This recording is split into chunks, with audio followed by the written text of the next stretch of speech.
Libro Pasión y Pureza. Autora Elizabeth Elliot. Capítulo 38.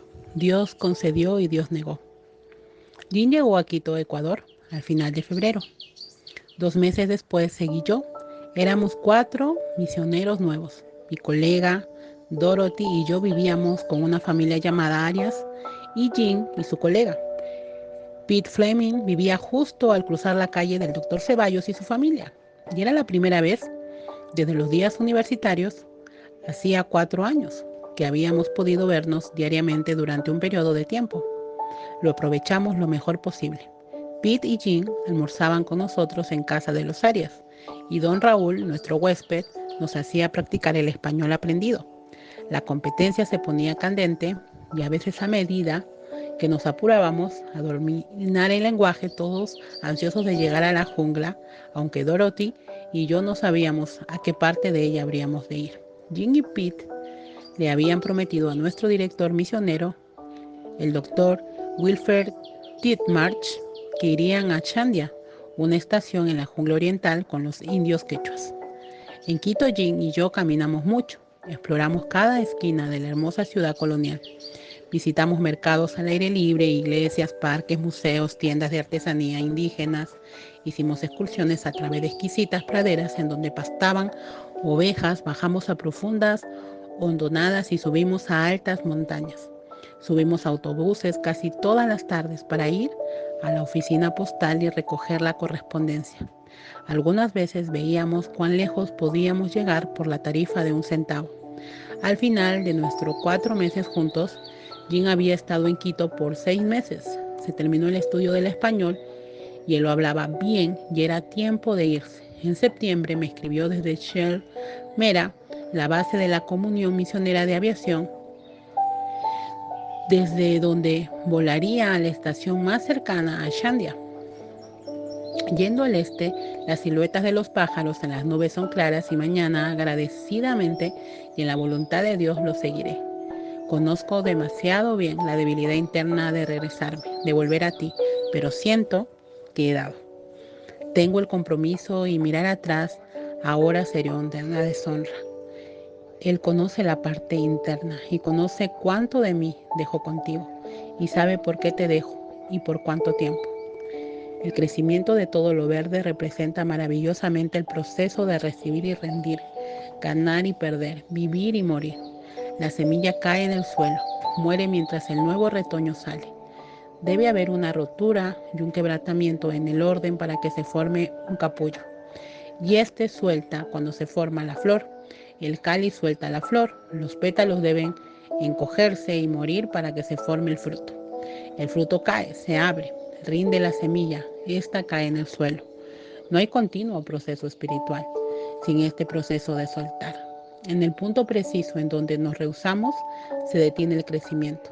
Si nos aferramos a cualquier cosa que nos ha sido dada, incapaces de soltarla cuando llega el tiempo de hacerlo o incapaces de permitir que sea usada por el dador como así lo desea, contenemos el crecimiento del alma.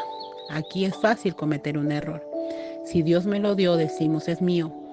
Puede hacer lo que quiera con ello. No, la verdad es que es nuestro para agradecerle por ello y nuestro para ofrecérselo de nuevo a Él, nuestro para rendirlo, nuestro para perderlo, nuestro para soltarlo. Si deseamos encontrarnos a nosotros mismos, si deseamos verdadera vida, si nuestros corazones están firmes en la gloria, piensa en cuanto al yo que Dios nos ha dado como una bellota. Es una cosita maravillosa, una forma perfecta, diseñada perfectamente para su propósito, perfectamente funcional. Piensa en la majestuosa gloria del roble. La intención de Dios cuando hizo la bellota fue el árbol de roble. Su intención para nosotros es la medida de la estatura de la plenitud de Cristo. Efesios capítulo 4, versículo 13. Deben haber muchas muertes hasta que alcancemos esa medida, soltar en muchas ocasiones. Cuando miras al roble, no sientes que la pérdida de la bellota es grande. Mientras más percibas el propósito de Dios en tu vida, menos terrible parecerá la pérdida. Supongo que una de las razones por las cuales guardé los diarios y las crónicas es el deseo de juntar los fragmentos que quedan, para que nada se pierda. Escribí cosas allí que no podía contarla a nadie o escribirlas en cartas allí. Le urgí que hiciera lo mismo. Temo que te voy a defraudar en eso. Me escribió desde Shandia. Estoy perdiendo mucho. No creo poder registrarlo todo. La mayoría está en mis cartas, pero mucho jamás se ha expresado de manera alguna. Me siento dentro de mí mismo y espero en silencio por ti mientras que los luceros se estrellan a través de los cielos nocturnos. Los indios mueren. Alguien grita, Ganchay, en un juego de pelota. Me siento, escucho, miro y hago todo lo necesario para entrar, pero no lo hago.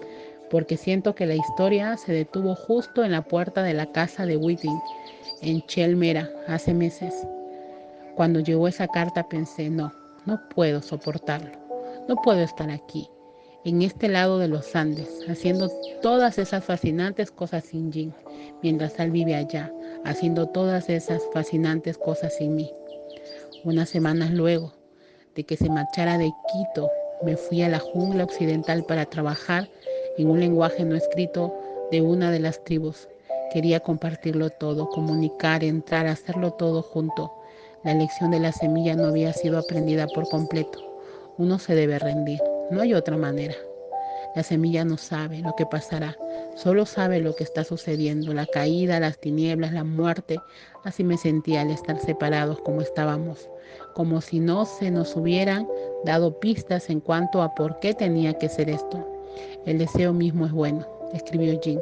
Es correcto, hasta dado por Dios, pero ahora Dios se negó y no me ha dejado conocer toda la sabiduría de la negación. Todavía estábamos lejos de la profundidad de la percepción espiritual que tenía Lilia Strotter cuando escribió esas profundas palabras citadas anteriormente.